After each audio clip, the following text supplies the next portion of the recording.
Halo semua, buat kalian penggemar komik yang kurang lancar berbahasa Inggris, tenang aja. Kali ini kita akan bahas tentang kembalinya Moon Knight di Marvel Comics, atau bisa dibilang kebangkitannya. Ceritanya ada dalam arc berjudul The Vengeance of Moon Knight, yang terdiri dari 9 isu. Kalau kalian mau baca komiknya, linknya ada di deskripsi ya. Oke, langsung aja kita masuk ke cerita. Ceritanya dimulai setelah Moon Knight mengalami kematian. Iya, dia benar-benar meninggal. Tapi tentu saja, banyak hal menarik terjadi selama perjalanan awal cerita yang ditulis oleh Jed MacKay ini. Nah, soal kematian Moon Knight sebenarnya cuma subplot, karena penjahat utama di cerita ini adalah seorang pria bernama Zodiac. Dia masih hidup dan kemungkinan akan kembali di cerita Marvel di masa depan. Tinggal tunggu waktunya aja. Selain itu, ada subplot lain tentang penjahat bernama Black Spectre, yang punya rencana besar untuk menghancurkan kota New York. Untuk menggagalkan rencana itu, Mark Spector alias Moon Knight mengorbankan nyawanya. Setelah kematiannya, Mark sempat mengalami momen pertemuan dengan orang-orang yang pernah mengenalnya, beberapa yang ia hormati, dan yang pernah berhubungan dengan Midnight Mission, meskipun mereka mungkin tidak menyukainya. Jed MacKay di sini membawa kembali konsep dasar Moon Knight sebagai agen Khonshu, atau Fist of Khonshu, pelindung mereka yang beraktivitas di malam hari. Meskipun ceritanya sempat bercabang ke berbagai arah, seperti saat Moon Knight beraksi di Vegas, Jed MacKay mengembalikan karakter ini ke akarnya. Midnight Mission, markas Moon Knight, menjadi tempat di mana orang-orang yang merasa terancam bisa datang untuk meminta bantuan. Kalau Moon Knight bisa, dia akan bertindak atas nama mereka untuk mengatasi masalah tersebut. Namun, karena Mark Spector sudah meninggal, kini tim Midnight Mission yang melanjutkan misinya. Tim ini terdiri dari yang pertama, Reese, gadis muda yang menjadi vampir setelah diubah. Yang kedua, Soldier, pria yang menjadi vampir akibat tertembak peluru yang sudah terinfeksi darah vampir milik Reese. Yang ketiga, Tigra, karakter yang punya hubungan spesial dengan Mark Spector. Dan yang terakhir, Badir, karakter baru yang menambah mitologi Moon Knight. Di awal cerita, tim ini menghadapi beberapa ancaman supernatural. Tidak terlalu berat, tapi cukup menarik. Namun, konflik mulai memanas saat Tigra mencoba melacak Black Spectre. Pada akhirnya, mereka menyadari bahwa ada sesuatu yang lebih besar sedang terjadi. Di akhir cerita sebelumnya, Zodiac muncul dan marah besar pada Black Spectre karena dia telah merusak rencananya. Tapi hingga saat ini, tim Midnight Mission belum tahu apa yang sebenarnya terjadi. Jadi, apa yang terjadi selanjutnya adalah salah satu anggota Midnight Mission, yaitu 8-Ball, benar-benar dihancurkan habis-habisan. Parahnya lagi, tubuhnya dilempar begitu saja ke pintu masuk Midnight Mission. Tapi, disinilah momen mengejutkan terjadi. Moon Knight muncul, tapi kali ini dia memakai kostum hitam, bukan putih seperti biasanya. Dia langsung berteriak, "Keluar dari rumahku!" Dan ini adalah titik di mana cerita mulai makin seru. Kenapa? Karena sejak awal, nggak ada yang benar-benar yakin apakah itu benar-benar Mark Spector alias Moon Knight atau bukan. Jed MacKay sebelumnya sudah menjelaskan aturan tentang Fist of Khonshu. Jadi begini, setiap kali seorang Fist of Khonshu mati, mereka bisa dibangkitkan kembali oleh Khonshu. Tapi jumlah kebangkitan ini ada batasnya. Kalau sudah melewati batas, mereka nggak bisa kembali lagi sebagai Moon Knight. Sebaliknya, mereka jadi semacam bagian dari stabil atau arsip hidup di dimensi Khonshu. Sementara Moon Knight baru dipilih di bumi untuk menggantikan mereka. Karena Mark Spector sudah mati di akhir cerita sebelumnya, ini seharusnya jadi kematian permanen. Jadi, munculnya sosok ini bikin semua orang di Midnight Mission bingung. Kok bisa? Dia nggak seharusnya kembali. Jadi kalau dia balik, apa sebenarnya yang terjadi? Tapi, keanehannya nggak cuma di situ. Sosok yang mengaku sebagai Moon Knight ini mulai bertingkah aneh. Salah satu momen mencurigakan adalah ketika dia melempar merica ke wajah Tigra. Padahal, kita tahu kalau Mark dan Tigra punya hubungan spesial dan saling jatuh cinta. Tapi, sosok ini malah bertindak sangat dingin, bahkan berkata, "Ini rumahku. Keluar dari Midnight Mission." Jadi, tim Midnight Mission mulai meragukan dia. Tapi bukannya langsung menyerangnya, mereka mencoba mencari petunjuk kecil yang bisa mengungkap siapa sebenarnya sosok ini. Dan disinilah kita mulai mendapatkan jawaban. Ternyata, sosok ini memancarkan energi Dark Force. Buat kalian yang belum tahu, Dark Force bukan cuma sekadar energi gelap yang memblokir cahaya. Energi ini benar-benar meniadakan cahaya, membuat cahaya tidak bisa menembusnya sama sekali. Saat sosok ini bertarung dengan Tigra, semuanya makin jelas. Tigra dihajar habis-habisan. Dan ini aneh, karena bahkan kalau Mark Spector sedang dalam kondisi terganggu, kepribadian lain seperti Jake Lockley atau Stephen Grant biasanya akan muncul untuk menghentikannya. Kita sudah lihat di cerita-cerita sebelumnya kalau ada saat-saat di mana kepribadian-kepribadian itu muncul untuk mengembalikan kendali. Tapi kali ini, nggak ada yang menghentikan serangan brutal itu. Dari sini, kita mulai paham, orang ini bukan Mark Spector. Jadi, siapa sebenarnya dia? Setelah semua kekacauan yang terjadi, Reese akhirnya berkata, "Baiklah, kamu mau mansion ini, ambil saja." Tapi ada satu hal yang harus kalian tahu, mansion Midnight Mission ini bukan tempat biasa. Kalau kalian baca cerita sebelumnya karya Jed McKay, mansion ini sebenarnya sentient. Artinya, dia bisa hidup dan punya kesadaran sendiri. Orang-orang yang mencoba masuk tanpa izin, ya, mereka bakal dapat kejutan. Mansion ini bisa mengunyah, meludahkan mereka, atau bahkan mengurung mereka di dimensi lain, tempat yang nggak bakal bisa mereka tinggalkan. Ketika sosok yang mengaku sebagai Moon Knight masuk, sesuatu yang aneh terjadi. Mansion ini menolaknya. Itu hal yang nggak pernah terjadi sebelumnya kalau benar-benar Mark Spector yang datang. Dari sini, tim Midnight Mission langsung tahu, ini bukan Moon Knight, ini bukan Mark Spector. Sosok itu akhirnya teleportasi pergi dan berkata dengan dingin, "Kalau kalian mengejarku lagi, aku akan membunuh kalian semua." Tentu saja, tim Midnight Mission nggak bisa tinggal diam. Mereka tahu ini bukan masalah kecil. Lebih dari itu, berita mulai menyebar di seluruh kota. Moon Knight palsu ini bikin kekacauan besar. Dia menghajar para penjahat dan bertindak hampir seperti yang orang-orang harapkan dari Mark Spector. Tapi, ada sesuatu yang salah. Gaya bertarung dan tindakannya berbeda. Lebih brutal, lebih kejam, dan kurang terkendali. Buat kalian yang ingat perjalanan sebelumnya, Mark Spector alias Moon Knight dikenal punya reputasi sebagai sosok yang ditakuti. Salah satu momen paling keren adalah ketika Taskmaster pernah disewa untuk membunuh Mark. Tapi Taskmaster langsung menolak dan berkata, "Kalian nggak ngerti apa yang kalian minta. Pergi setelah Mark Spector. Itu bunuh diri. Kalau dia tahu aku terlibat, mungkin aku bakal selamat karena kami saling menghormati. Tapi kalau dia tahu kalian yang menyuruhku, dia bakal membunuh kalian semua. Bahkan guru kelas 3, kalian pun bisa jadi target, cuma karena mengganggunya." Sekarang, reputasi Moon Knight sedang diuji. Moon Knight palsu ini membuat nama besar Mark Spector menjadi kacau. Karena itu, Midnight Mission memutuskan untuk bertindak. Mereka butuh bantuan, jadi mereka pergi menemui Lady Ulana. Kalau kalian belum tahu, adalah seorang vampir yang menguasai wilayah kecil di New York. Dalam cerita sebelumnya, Moon Knight pernah membantunya mempertahankan wilayah itu dari klan vampir lain yang mencoba merebut kekuasaannya. Sekarang, giliran Midnight Mission yang meminta bantuan darinya. Mereka berkata, "Moon Knight membantumu dulu, sekarang giliran kamu untuk bantu kami. Beritahu kami di mana Moon Knight palsu itu." Lady Ulana akhirnya mengungkapkan sesuatu yang mengejutkan. Sosok itu ternyata bersembunyi di tempat yang sangat ironis, lokasi di mana Mark Spector mati. Tempat itu adalah lokasi yang sangat menyakitkan secara emosional bagi tim Midnight Mission.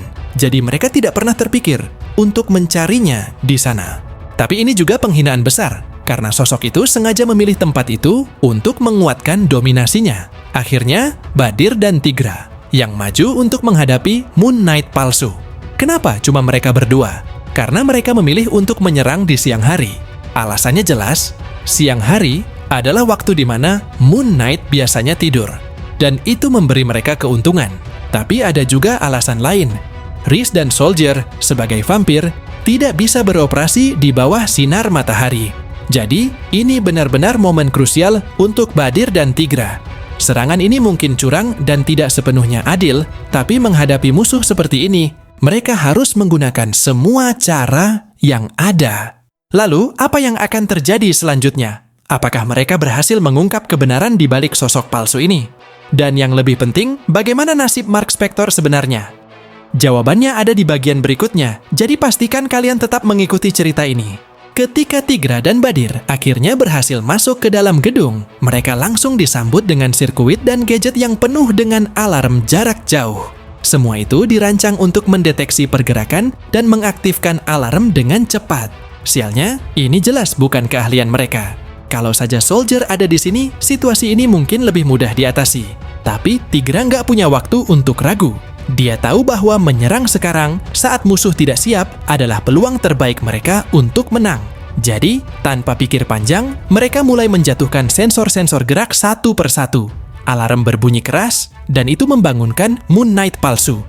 Ketika akhirnya mereka bertemu, sosok itu berdiri dengan tenang, lalu berkata dengan nada yang sama seperti sebelumnya, "Kita ketemu lagi, dan sepertinya aku harus bilang, ini lagi, keluar dari rumahku."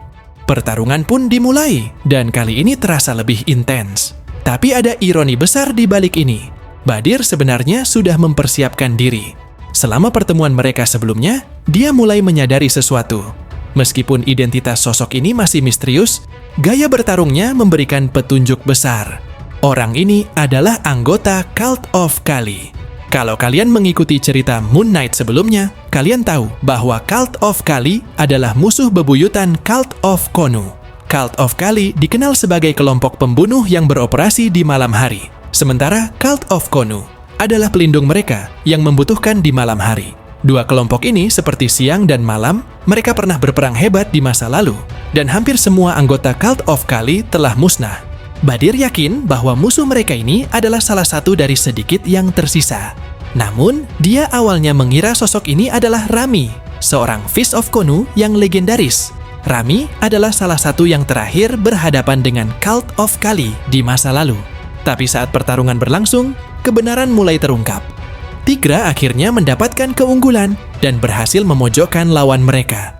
Ketika sosok itu berkata, "Aku tidak ingin membunuhmu, Greer, tapi aku akan melakukannya jika aku harus." Badir langsung menanggapi dengan penuh emosi, "Kamu nggak akan membunuh siapapun. Dasar penipu!" Dan saat itu, identitas musuh mereka terbongkar. Tigra adalah yang pertama menyadarinya. Dia adalah Shroud. Sekarang, ini adalah twist besar. Shroud dalam sejarah Marvel dikenal sebagai penjahat tingkat rendah, bukan tipe yang benar-benar mengancam. Tapi cara Jed MacKay menggunakan karakternya di cerita ini luar biasa. Shroud, yang dulunya adalah anggota Cult of Kali, memiliki kemampuan untuk memanipulasi energi Dark Force. Shroud juga pernah terinspirasi oleh Moon Knight. Dia memutuskan untuk meniru Mark Spector, bahkan mencoba mengambil alih mantel Moon Knight. Tapi ada sesuatu yang tragis dalam pengakuannya selama pertarungan ini. Dia berkata, "Aku bukan lagi Shroud. Nama itu hanya mengingatkan aku pada kegagalan. Aku teman Moon Knight dan aku ingin melanjutkan perjuangannya. Aku adalah penerusnya." Tapi benarkah dia teman Mark Spector? Kalau kalian baca komik lama seperti West Coast Avengers, ada momen ketika Shroud meminta Moon Knight untuk bergabung dengannya. Dan tentu saja, Mark menolak. Mark mungkin membantu Shroud di beberapa kesempatan. Tapi apakah itu cukup untuk menyebut mereka teman? Rasanya tidak. Namun, sebagai sekutu, Shroud memang punya potensi besar. Dan itu membuatnya jadi musuh yang jauh lebih berbahaya kali ini. Energi Dark Force yang dia kuasai membuatnya hampir tak terkalahkan. Kecuali seseorang memiliki kekuatan yang setara atau mampu memanipulasi energi dalam skala besar, mengalahkan Shroud hampir mustahil. Pertarungan ini semakin menegangkan, dan Tigra serta Badir harus mencari cara untuk menghadapi kekuatan besar ini. Pertanyaannya sekarang, apakah mereka akan menang? Atau apakah Shroud akan berhasil merebut mantel Moon Knight? Ketika energi Dark Force Shroud mulai menyebar ke seluruh dunia, kaos segera muncul. Tigra, Badir, dan yang lain di Midnight Mission hanya bisa menyaksikan saat kekuatan itu melarikan diri dari kendali Shroud, menciptakan gelombang energi gelap yang secara perlahan menyelimuti kota dan dunia. Namun, sebelum kita membahas efek besar dari ledakan energi ini, mari kembali sebentar ke karakter Shroud. Pengakuannya setelah konfrontasi emosional dengan Tigra adalah momen yang luar biasa. Shroud akhirnya menyadari bahwa mencoba menjadi Moon Knight bukanlah jalan yang benar untuk dirinya. Apa yang dia lakukan selama ini didorong oleh rasa bersalah dan kegagalan, usaha untuk menebus kesalahan dengan menjadi sosok yang dia anggap sebagai pahlawan. Tapi Tigra dengan tepat menunjukkan bahwa meskipun Mark Spector memiliki masa lalu yang kelam, dia telah bangkit di atas itu dan menjadi sesuatu yang lebih Shroud tidak pernah benar-benar memahami perjalanan Moon Knight, dan itu adalah kelemahannya. Dia tidak bisa memikul mantel Moon Knight karena dia tidak memahami perubahan yang terjadi pada Mark Spector. Bagaimana dia memperjuangkan sesuatu yang lebih besar dari dirinya. Tigra, dengan emosi yang mendalam, menyatakan bahwa Shroud hanya akan merusak apa yang telah diperjuangkan Moon Knight dengan keras untuk diperbaiki. Mendengar itu, Shroud menyerah. Dia melepas kostum yang dia gunakan sebagai Moon Knight palsu dan bersiap untuk meninggalkan identitas ini selamanya. Namun, pada saat yang sama, energi Dark Force yang menjadi sumber kekuatannya tiba-tiba mulai melepaskan diri dari tubuhnya. Inilah awal dari krisis besar yang disebut Blood Hunt, gelombang energi Dark Force yang menyebar mulai mengubah dunia secara drastis. Cahaya matahari perlahan-lahan terhalang oleh kabut energi gelap, menciptakan malam yang hampir abadi. Blade, sang pemburu vampir legendaris, menjadi sosok sentral dalam cerita ini. Dalam upaya untuk menghentikan krisis, dia menemukan dirinya dirasuki oleh Varni, entitas vampir purba yang telah lama mengincar kekuasaan atas semua vampir di dunia. Dengan Varni yang menguasai Blade, kekuatan vampir meningkat drastis, memungkinkan mereka bergerak bebas bahkan di siang hari. Karena kegelapan Dark Force yang menguasai dunia, Blade yang sebelumnya telah mengambil alih kekaisaran vampir dari Dracula, kini memimpin pemberontakan vampir global. Tapi dengan Varni yang mengendalikan tindakannya, Blade menjadi ancaman besar bagi umat manusia. Di tengah kekacauan ini, muncul sekutu yang tidak terduga, Dr. Doom. Doom yang dikenal karena ambisi dan kecerdasannya, melihat krisis ini sebagai peluang untuk membuktikan dirinya sebagai penyelamat dunia. Dalam kolaborasi yang mengejutkan dengan Doctor Strange, Doom menggunakan sihir untuk mengunci dan mengendalikan energi Dark Force yang tersebar. Namun seperti yang sering terjadi dengan Doom, bantuannya datang dengan harga. Setelah berhasil menghentikan gelombang energi gelap dan mengembalikan matahari, Doom menyimpan energi tersebut untuk dirinya sendiri. Dia menyatakan bahwa dia akan memperbaiki dunia menurut visinya. Ini mengatur panggung untuk cerita berikutnya yang disebut One World Under Doom. Dalam cerita ini, Doom mulai menguji para superhero, menantang mereka untuk membuktikan apakah mereka layak menjadi bagian dari dunia barunya. Dengan kekuatan Dark Force di bawah kendalinya, Doom berpotensi menjadi ancaman terbesar yang pernah dihadapi Marvel Universe. Sementara itu, Midnight Mission harus kembali ke misi utama mereka. Meski berhasil menghentikan Shroud dan menyelamatkan kota, dampak dari tindakan mereka memicu krisis yang jauh lebih besar. Dan pertanyaannya tetap, bagaimana mereka akan menghadapi Doom dan krisis global yang akan datang? Ketika Khonu membangkitkan Mark Spector, momen itu adalah puncak emosi yang luar biasa bagi semua orang yang mengenal dan mencintainya. Namun, bagi Mark, kebangkitannya adalah momen campur aduk. Dia tidak hanya mendapatkan kembali hidupnya, tetapi juga beban baru yang berat. Khonu telah menjadikannya pemimpin semua Fist of Khonu dari masa lalu, memimpin pasukan dari mereka yang bertugas melindungi malam. Sebuah tanggung jawab yang bahkan bagi Moon Knight terasa menakutkan. Tigra dan Badir dengan cepat menyadari bahwa Mark yang kembali tidak sepenuhnya sama dengan yang mereka kenal. Mark Spector yang baru ini tidak lagi berjuang dengan moralitasnya. Di bawah perintah langsung dari Khonu, dia menjadi seorang prajurit tanpa kompromi, melaksanakan perintah tanpa ragu. Tigra, yang mencintai Mark dengan sepenuh hati, melihat ini sebagai pengkhianatan terhadap jiwa Mark yang sebenarnya, sementara Badir melihatnya sebagai penggenapan takdir Mark sebagai Fist of Khonu yang terhebat. Blood Hunt terus meningkat. Dengan Moon Knight yang memimpin pasukan Khonu melawan vampir yang dipimpin oleh Blade Varni, pertempuran berlangsung di seluruh dunia, terutama di malam hari di kota-kota besar yang kini terperangkap dalam kegelapan abadi. Vampir merajalela, dan setiap langkah yang diambil Moon Knight dan pasukannya terasa seperti perjuangan melawan waktu. Yang menarik di sini adalah hubungan Mark Spector dengan vampir.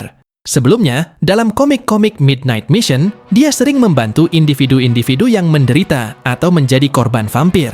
Sekarang, dia menjadi musuh utama mereka. Mark berhadapan langsung dengan Blade Varney dalam pertarungan 1 lawan 1 yang epik. Tetapi yang lebih penting, pertempuran ini adalah refleksi dari bagaimana kedua karakter ini telah dipengaruhi oleh entitas supranatural.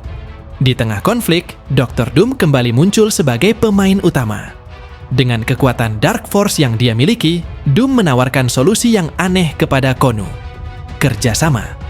Doom, dengan ambisinya yang tiada henti, menawarkan untuk membantu menyegel kembali energi Dark Force yang mengancam dunia.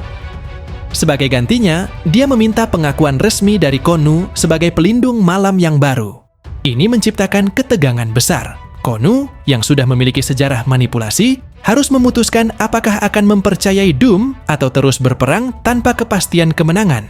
Tigra dan Badir mencoba meyakinkan Mark untuk menentang Doom, tetapi Mark, yang kini sepenuhnya setia kepada Khonu, memutuskan untuk mengikuti apapun yang diperintahkan oleh tuannya. Pertempuran terakhir Blood Hunt berlangsung di Asgard. Dengan portal yang dibuka oleh Wrecker, pasukan Khonu membawa pertempuran ke dimensi yang sebelumnya tidak pernah mereka sentuh. Disinilah kebenaran terbesar terungkap. Blood Hunt bukan hanya tentang vampir atau Dark Force. Ini adalah bagian dari rencana yang lebih besar oleh entitas supranatural lainnya yang melihat dunia manusia sebagai medan pertempuran berikutnya. Mark, dalam momen pengakuan diri, menyadari bahwa perintah Khonu tidak selalu benar. Dalam pertarungan klimaks melawan Blade Varney dan para vampir, Mark akhirnya memilih untuk melawan perintah langsung Khonu demi melindungi dunia. Bahkan jika itu berarti kehilangan posisinya sebagai Fist of Khonu. Dengan berakhirnya pertempuran dan kemenangan atas ancaman vampir, Mark Spector kini benar-benar kembali, tetapi dengan cara yang jauh berbeda dari sebelumnya. Kebangkitannya tidak hanya mengembalikan tubuhnya, tetapi juga membawa perubahan besar dalam dirinya. Dia lebih fokus dan lebih matang, tetapi juga menghadapi pertanyaan tentang apa artinya menjadi Moon Knight dan bagaimana menjaga keseimbangan antara tanggung jawab besar dan identitas pribadinya. Sementara itu, Shroud yang selama ini berjuang untuk meniru identitas Moon Knight, kini memulai perjalanan penebusan sendiri. Dengan mengatasi keinginannya untuk menjadi sosok yang lain, dia mulai menemukan kekuatan dalam dirinya sendiri dan bergabung dengan Midnight Mission sebagai sekutu yang berharga. Bersama-sama, mereka menghadapi tantangan besar dan terus berkembang sebagai tim. Cerita ini menunjukkan bahwa kebangkitan Moon Knight bukan hanya tentang mengalahkan musuh, tetapi juga tentang pertumbuhan pribadi dan penebusan. Mark Spector, meskipun kembali ke dunia dengan misi yang jelas, kini lebih sadar akan apa yang dia perjuangkan. Dan lebih penting lagi, siapa dia sebenarnya. Jika kamu menikmati cerita tentang kebangkitan dan pertumbuhan karakter ini, jangan lupa untuk like, komen, dan subscribe. Berikan pendapatmu tentang perjalanan Moon Knight dan Shroud dalam cerita ini. Apakah kamu setuju dengan perubahan yang terjadi pada Mark Spector? Atau mungkin memiliki teori yang akan datang untuk Midnight Mission? Kami ingin mendengar dari kalian. Terima kasih telah menonton dan sampai jumpa di video berikutnya.